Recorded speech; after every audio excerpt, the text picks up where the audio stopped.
Good morning, and thank you for inviting me here. I wish I could have been with you face to face, but I really appreciate the invitation, even though I know it's the cause of it is some pretty horrible atrocities that have occurred in the Dondale facility. I appreciate your inviting me, and I hope that you're able to take this moment of a lot of nationally focused attention on young people in these facilities to turn this into a real reform moment and not one more moment where all of us experience and understand pretty horrible stuff, but do very little to make the change.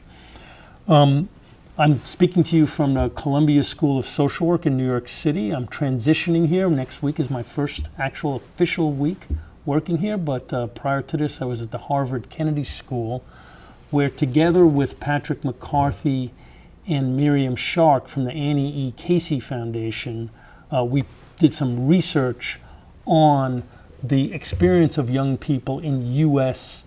juvenile correctional facilities. They're sometimes called training schools or reformatories or youth centers.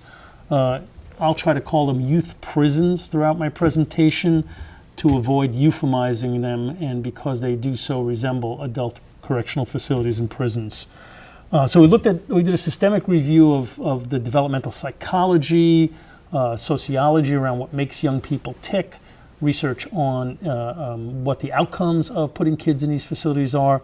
We looked at racial disparities in incarceration and whether they were or were not warranted, and produced a report with the overriding recommendation that the United States should get out of the business of running youth prisons. That was a model that was established in the 1800s, and it's had its run, and we should essentially get out of that business. And it should be replaced instead with a continuum of care ranging from in-home family services to other rigorous services for kids in their home communities. And when kids have to be deprived of their liberty, that they be in small, home-like and rehabilitative facilities close to their homes. So we're not saying no one should be in locked custody. Sometimes young people need to be confined for safety purposes, but that no one should ever be in a youth prison, something that resembles a large congregate care locked prison facility. So we need to take this watershed opportunity to design a system that's more effective, more informed by evidence of what works, and more likely to protect public safety than the current system. Closing these failed institutions will require a very clear-headed, common sense and bipartisan policy approach to replace them with effective alternatives. So if we go to the next slide, I'm going to talk about a little history of the institutionalization of young people, discuss the system as an inherently flawed model with high costs and negative outcomes, significant and unwarranted disparities in which there's endemic abuse. It's not idiosyncratic. We experience it very often idiosyncratically, like what you're experiencing Dondale to be. But really what happened in Dondale is just that we learned about what was happening endemically. Then look at challenges to reform. Why not just reform them? Why not just make them better? And then I want to talk you through some of the experiences I had in Washington, D.C. when I ran juvenile justice there, and discuss some recommendations. So let's talk about the history of youth confinement, at least in the United States.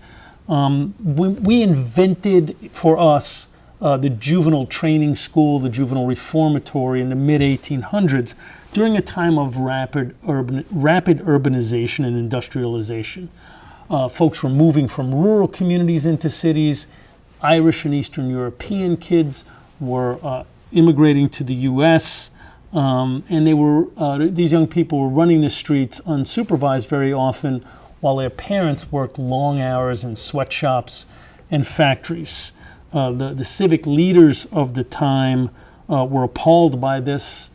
These were sort of Catholic kids, so they didn't fit the dominant religious culture. They were not American, and they needed to be schooled in what it was like to be an American.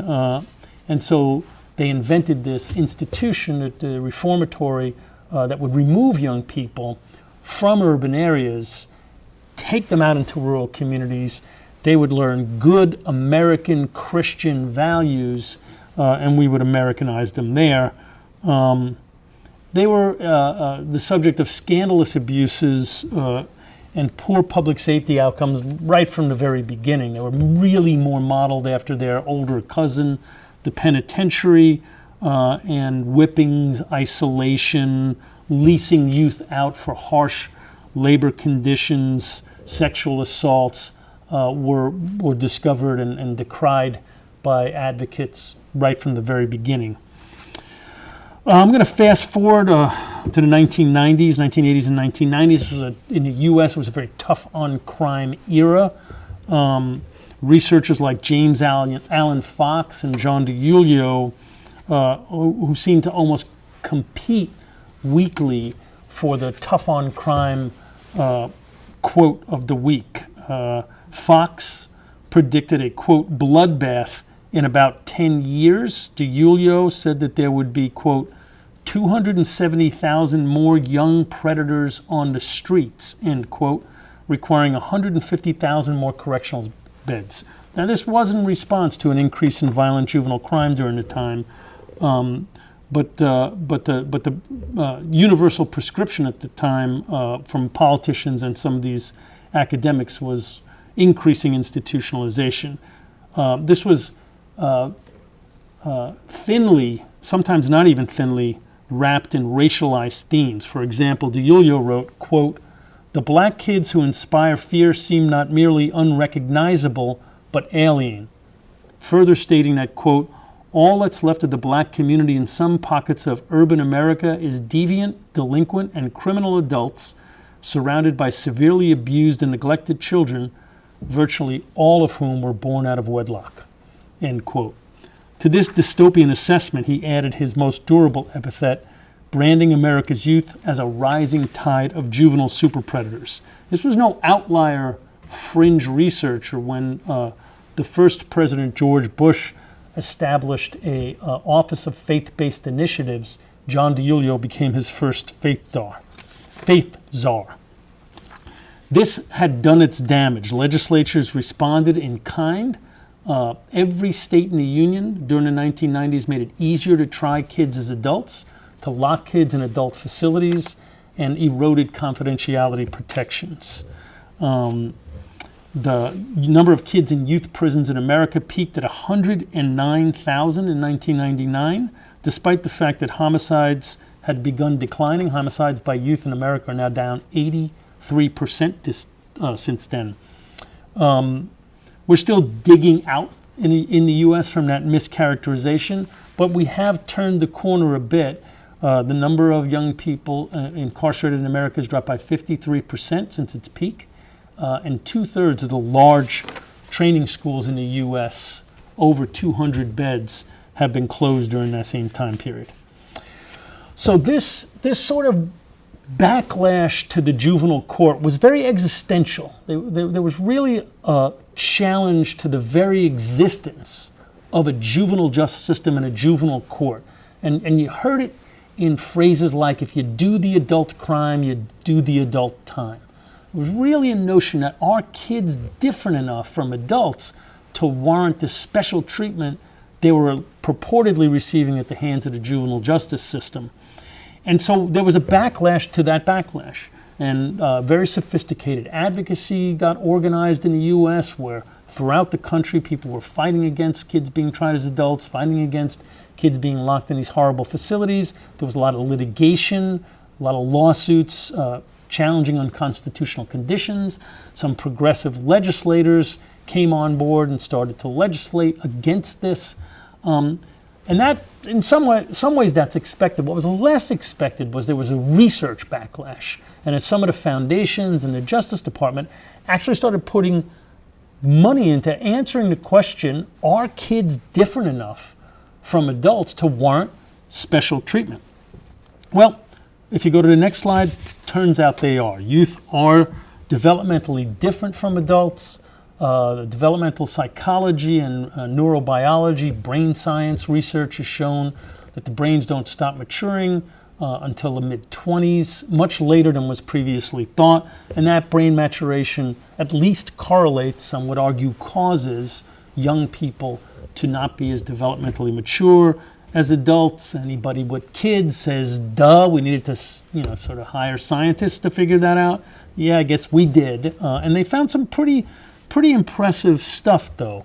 They found that young people are more volatile in emotionally charged settings, more susceptible to peer influence, less future-oriented, and greater risk takers, especially when they're in the presence of their peers. They also are able to correlate better behavior, particularly by delinquent youth, if they achieve certain milestones and receive certain kinds of treatment. So to mature, young people need the modeling of pro-social behavior. They need the opportunity for decision-making and critical thinking, positive adult, youth, and peer interactions, and pathways to success, particularly marriage and stable employment. Well, of course, this is the opposite of what they receive in youth prisons, right? Youth prisons are defined mostly by confinement and control. That exacerbates very often the trauma that young people have experienced before they go in, and limits their learning opportunities, inhibits actually their chances of stable marriage and career path employment. There's associations between confinement and limited marriage and employment. And youth prisons themselves can be criminogenic. They can actually cause crime in young people. They also cost an awful lot of money. Let's go to the next slide.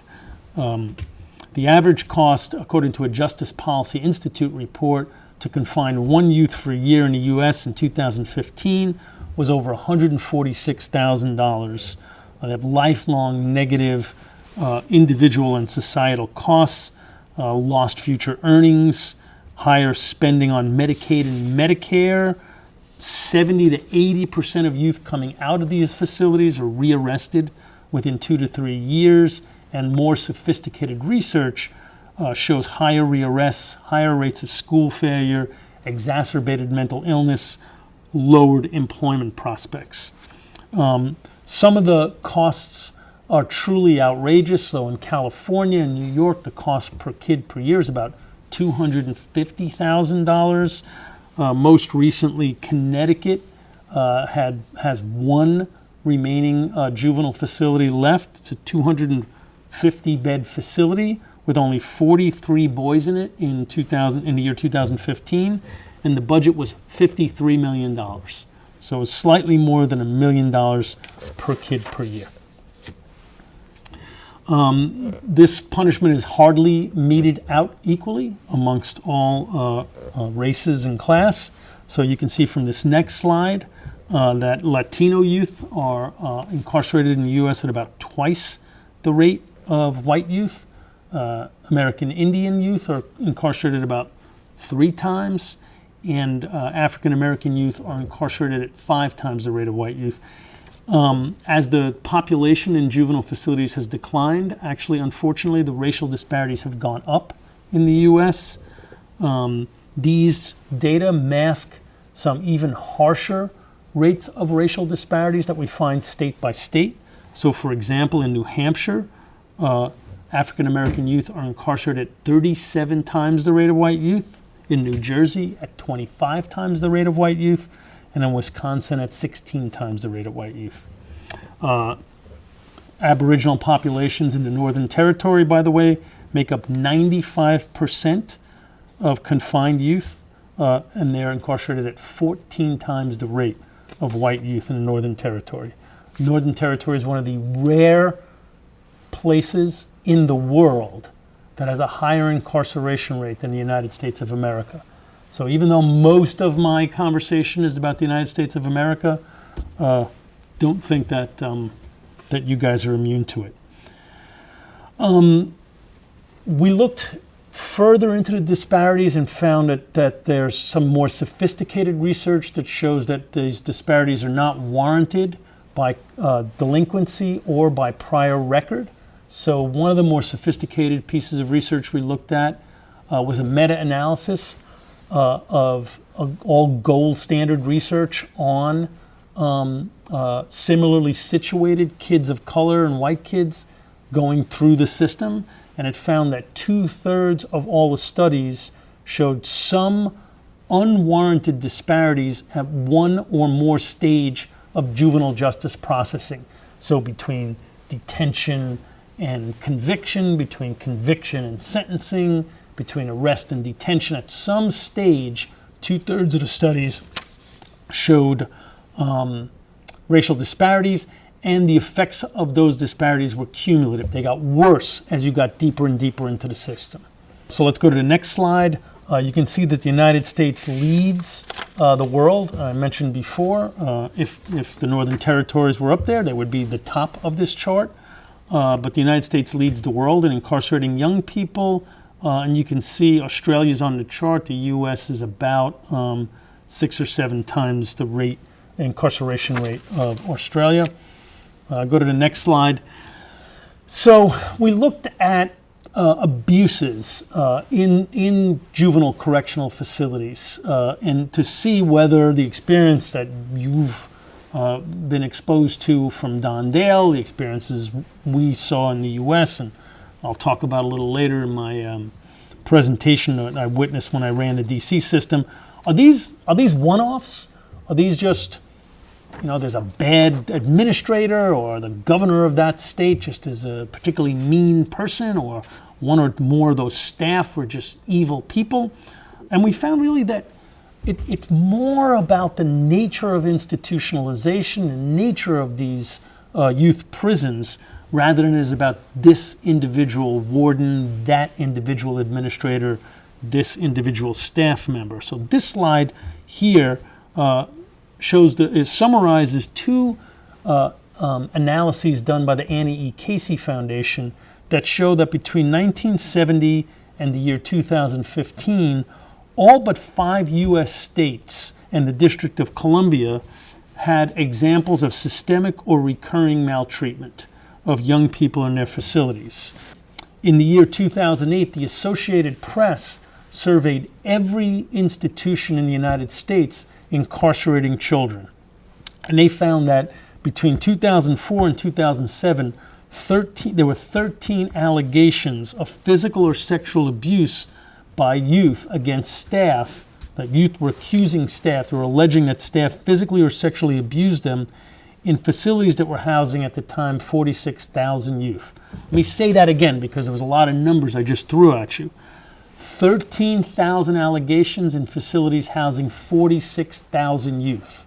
So about 1 out of 3 or 4 youth, if you add it up. Now, I'm sure some of them happened multiple times. It's always been my experience that kids underreport this kind of thing because they don't want to be viewed as snitches, and they've also come from pretty violent environments, so their standard for alleging abuse is a little higher than your average kid. In 2012, perhaps most disturbingly, the Department of Justice did a very sophisticated survey of youth in custody throughout the United States, and it revealed that 1 in 8 youth reported being sexually assaulted by staff or other youth over the preceding year during their time in confinement. So I want to take a look now and show you the video of what this looks like in the context of the Northern Territory. Here's the clip. Maybe some of you have seen it. I just want to give you a little warning. It's pretty upsetting, so if this is not something you need to see or want to see right now, you might want to take a walk out or just check your email or something like that.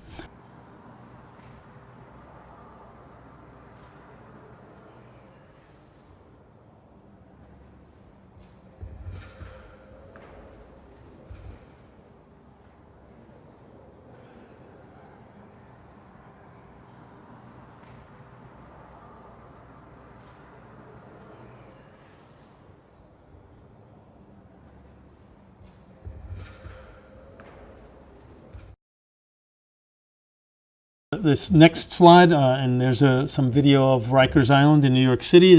That's what this kind of abuse in correctional facilities looks like in your context. Here's what it looks like in my context. This is the story of Khalif Browder, who was incarcerated at Rikers for stealing a backpack for 3 years. During that time, he never went to trial. His case ended in a dismissal when the witness failed to appear at court. During that 3 years, he spent 2 years in solitary confinement at Rikers.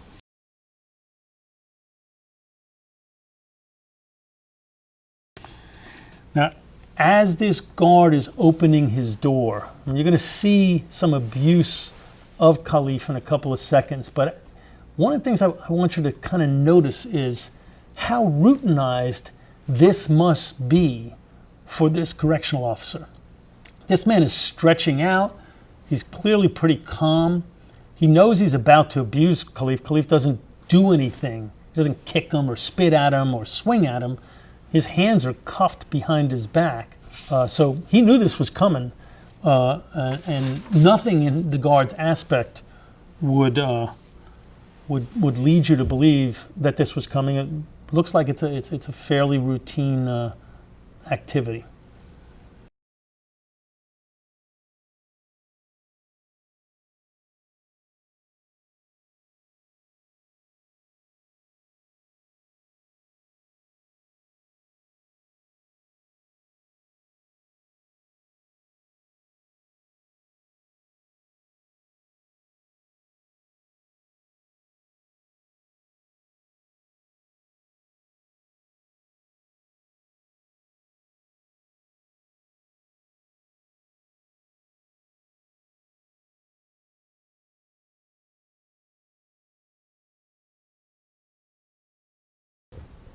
You know, a reasonable question to ask is, why not just fix these places? Why be so extreme as to call for the complete closure of all youth prisons?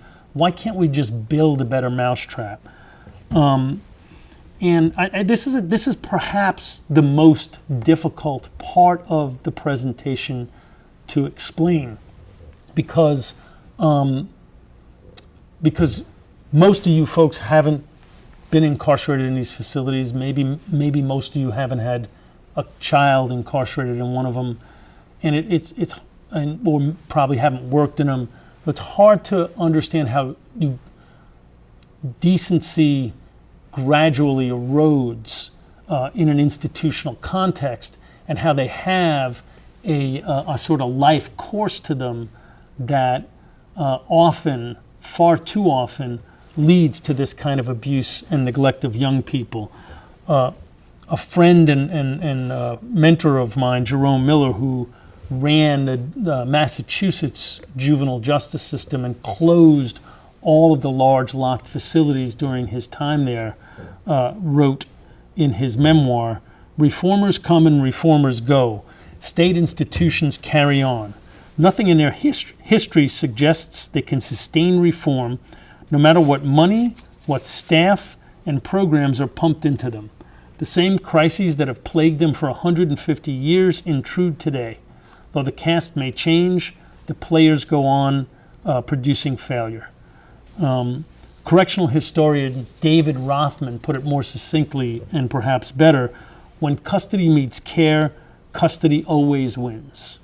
During Jerry's time closing those facilities, and during the reform efforts by several other juvenile correctional administrators in the U.S., they were subject to repeated sabotage and political pressure to keep the institutions open. So no matter how bad the status quo sometimes is, it sort of, in some respects, fights back to keep itself sustained over time, as you're seeing Dondale attempt to keep itself open and to resist closure.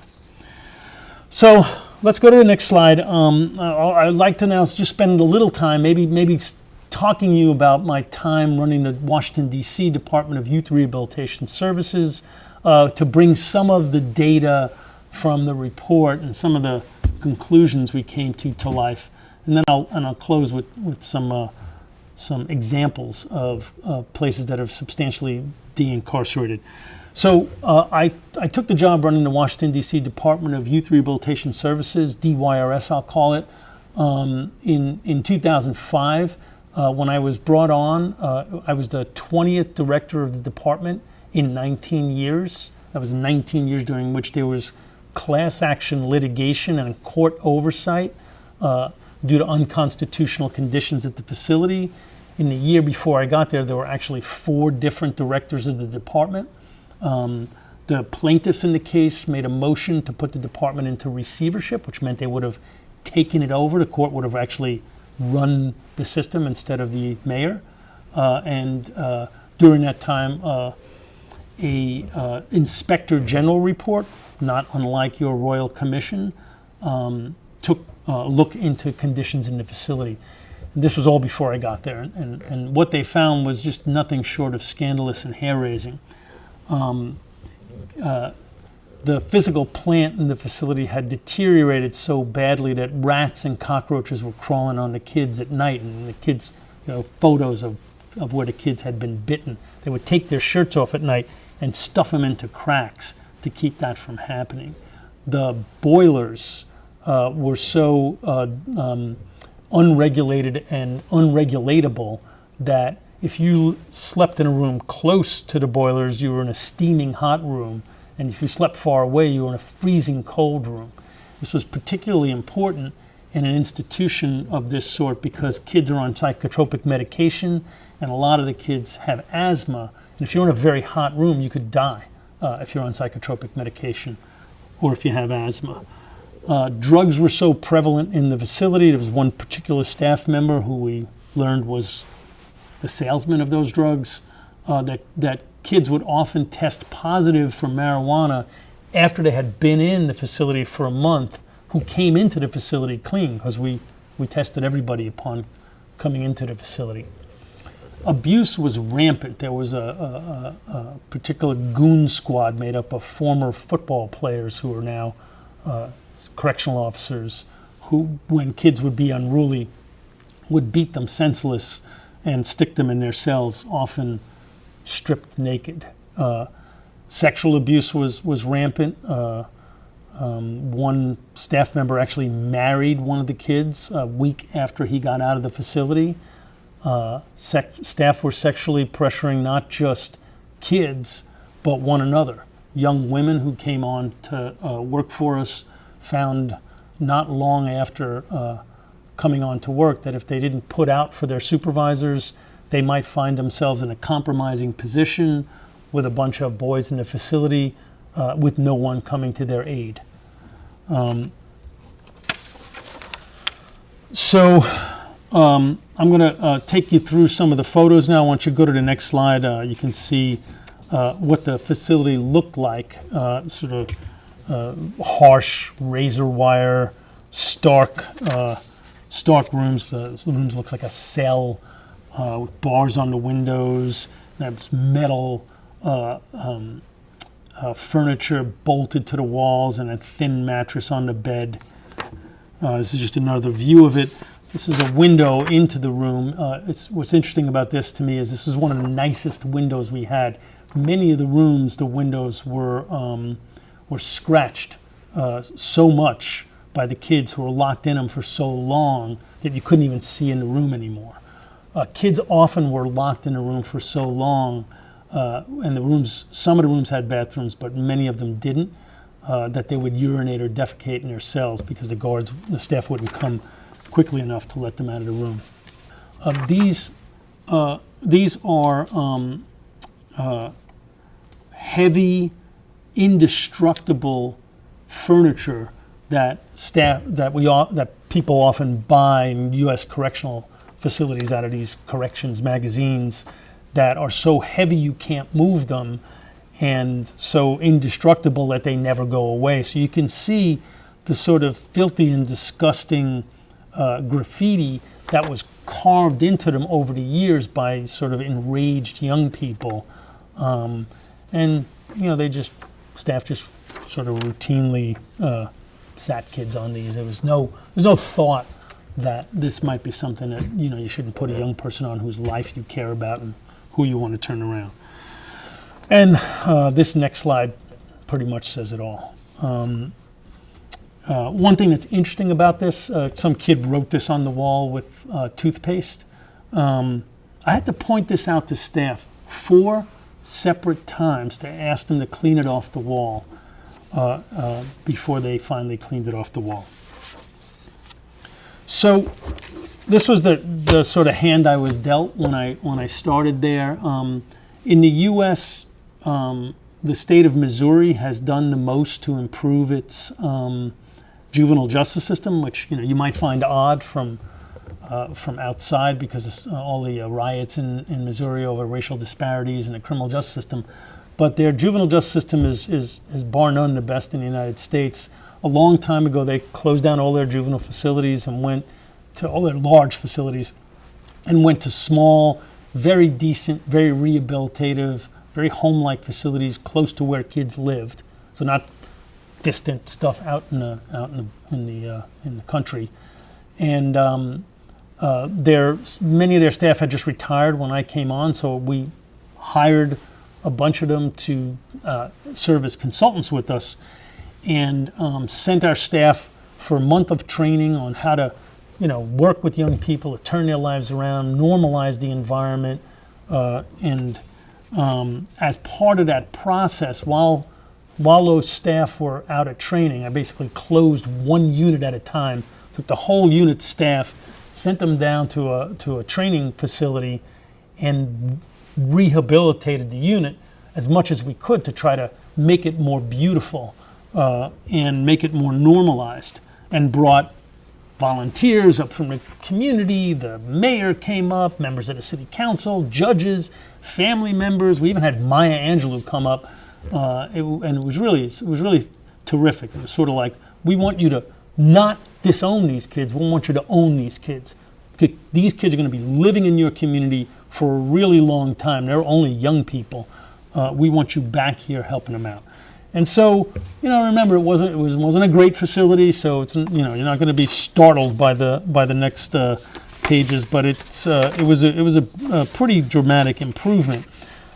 You can see the work product that the young people did up on the walls. It used to be nothing on the walls. We carpeted, we painted the room, put in wooden furniture. There's a wooden desk in there, wooden bureau, wooden bed. We got nice blankets to put on their bed, got rid of all the old, ugly, gray army blankets. And this was sort of an interesting moment for me because I went online personally and bought these army blankets. I bought these nice, pretty, sort of comforters. But I kept going up and visiting the facility, and they weren't on the bed. And so I said to Steph, where's the nice blankets? Why do we still have the army blankets on the bed? And they said, oh, the fire safety guy wouldn't let us put the pretty blankets on the bed. And I was like, I didn't even know we had a fire safety guy. Who is this guy? Oh, it's this guy. So I went to him. I said, first of all, what does this guy know about fire safety? He was just basically a correctional officer all his life, and they just promoted him over the years to be a fire safety guy, but I'm pretty sure I knew nothing about fire safety. And I said, how come we're not putting the pretty blankets on the beds? What's going on? He said, oh, they're flammable. I said, I didn't realize that was a thing. I said, what about the gray ones? Are they not flammable? And he said, no, I don't know if they're flammable or not. I said, well, how'd you know these were flammable? He said, well, I took out a set of matches and lit it, and it burned. Well, that's kind of interesting. Did you try that with the other one? He said, no, I haven't tried that with the other one. So all right, why don't you go ahead and try that with the other one, and then let me know how it goes. So they weren't used to seeing the administrator come to the facility. So, I came back to the facility a week later, and there were still the old ugly blankets on the bed, not the pretty nice ones. And I said, what happened? Did you try it? He said, oh, no, I didn't get around to it yet. And I was like, that's kind of interesting because I'm not really sure what you do here. So why didn't you have the time in a week to light the other ones on fire? So 3 times, again, it took me 3 times, kept coming back. Finally, he didn't do it. I said, all right, get in the car. We're going to go down to the warehouse, bring your matches. We're going to see if the ugly gray army blankets burn. And guess what? The ugly gray army blankets burned, right? So, and this guy wasn't one of the bad guys. I wasn't worried about this guy. This guy wasn't beating kids up. He was actually a pretty decent kid guy. The reason I tell this story is because it really sort of helps me and hopefully helps you understand what's going on here. At a certain point, you've worked in these facilities long enough and either perpetrated, witnessed, or purposely ignored enough bad stuff to these kids So the process of cognitive dissonance has had to set in for you to define these kids as unworthy of the pretty blanket. That's what was going on with this guy.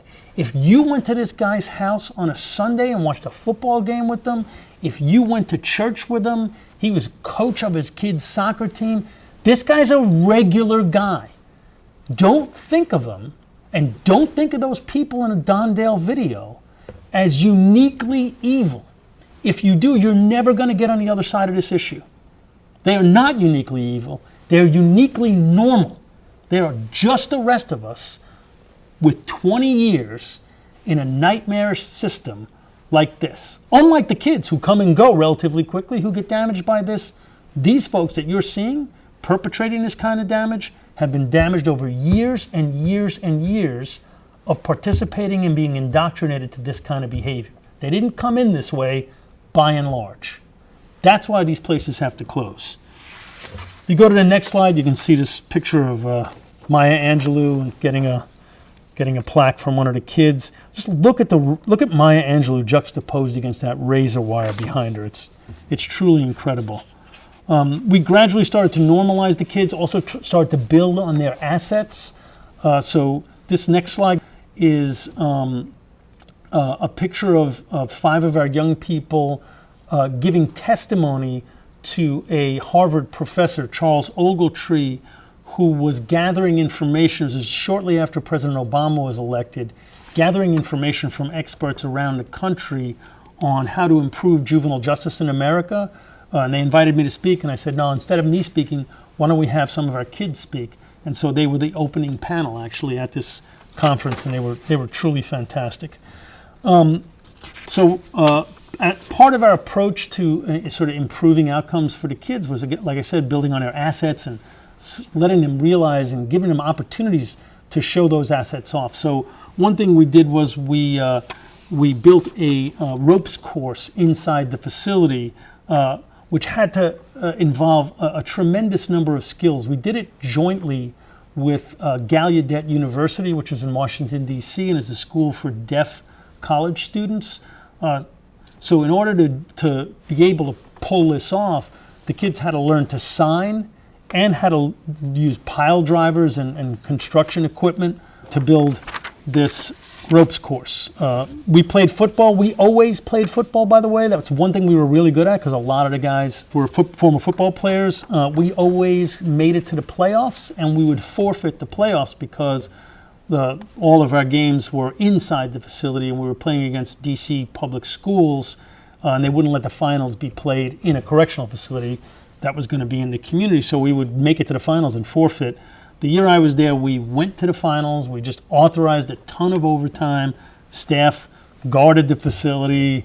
None of the kids did anything wrong, and we won. We were city champs that year. It was really terrific.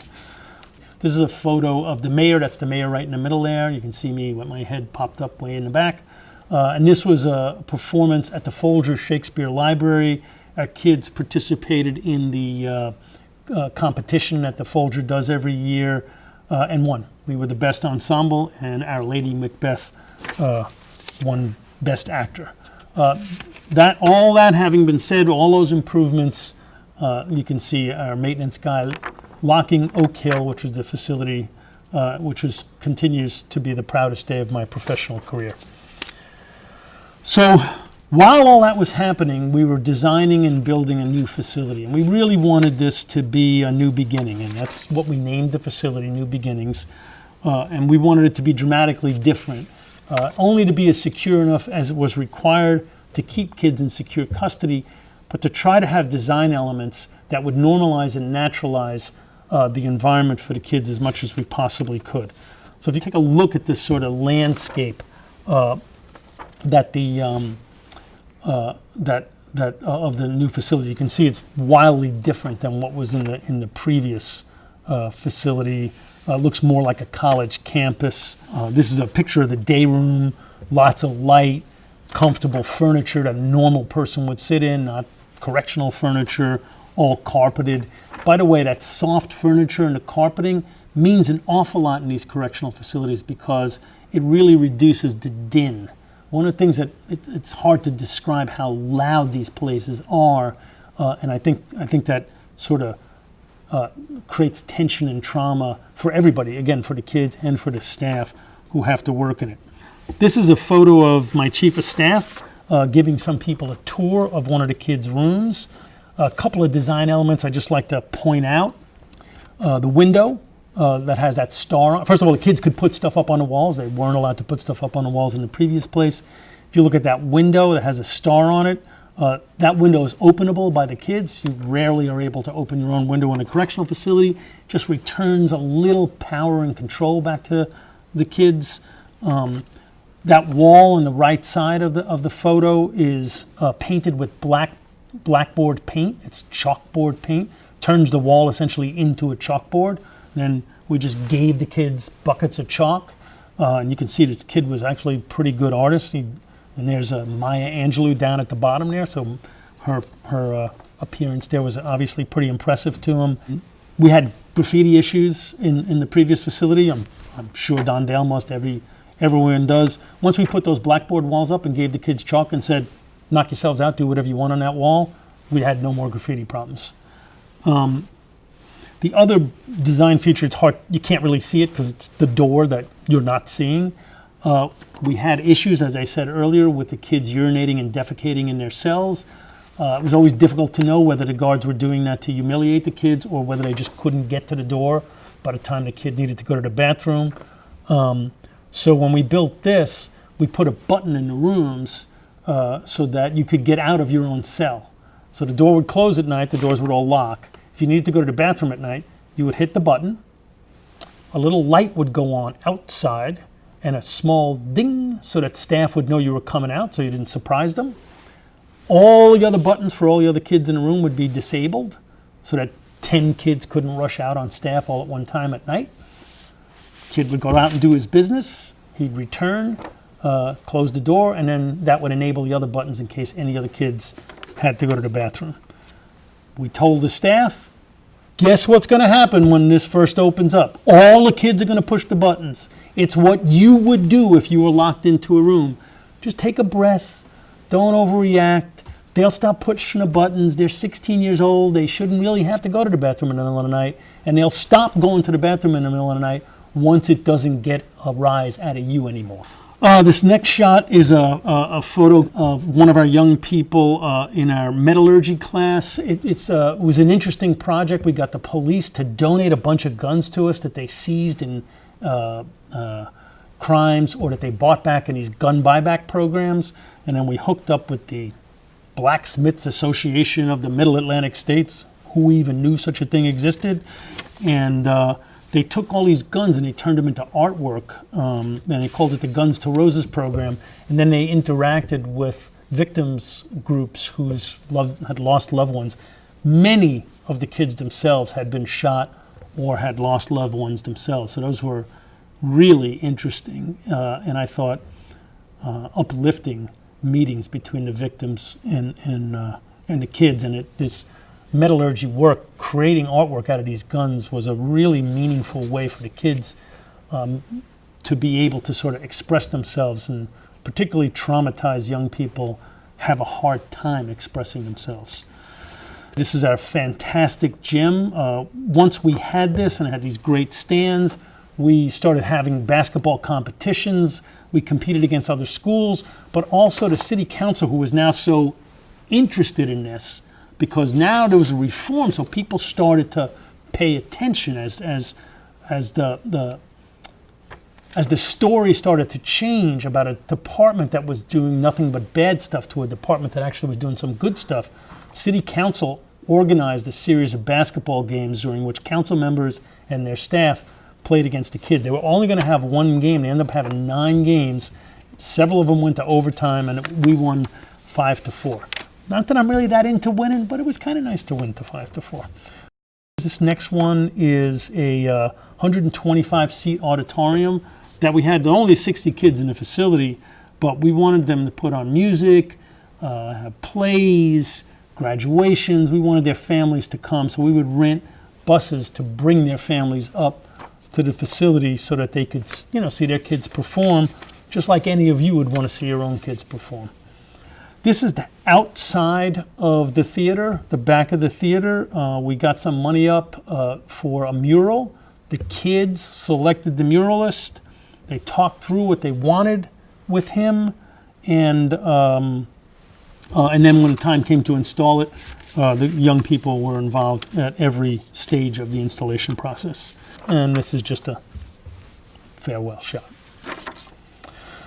Okay, so I want to just talk about what the conclusions of our report were. We had four essential, 4 R's, we called them, the 4 R's of closing youth prisons: reduce the pipeline into youth prisons, reform the culture that wrongly assumes locking kids up makes us safer, replace youth prisons with small, home-like, decent facilities close to young people's homes, and then reinvest the savings into a range of community services that can support kids in the community.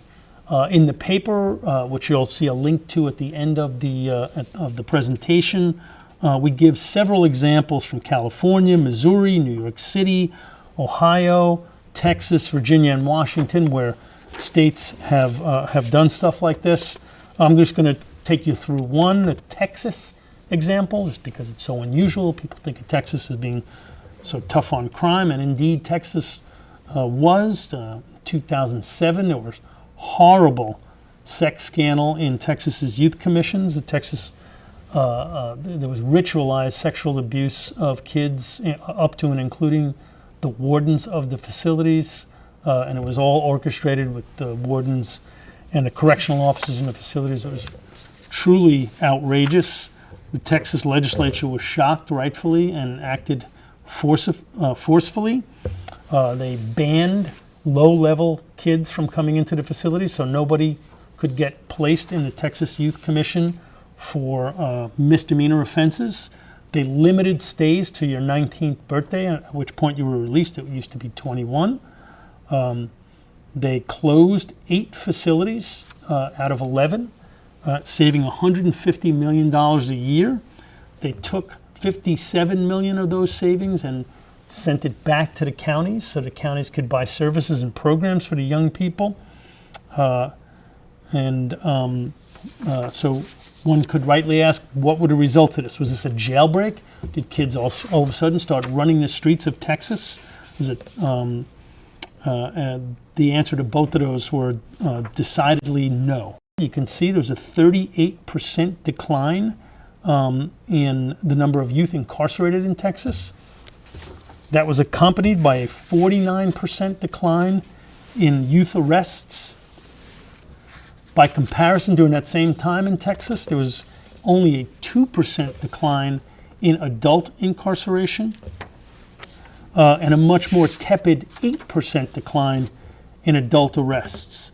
So put another way, incarceration in Texas for juveniles declined at 19 times the rate of which incarceration did for adults, driven by policies enacted by the legislature and signed into law by the governor, but youth arrests declined 5 times as much as adult arrests did anyway.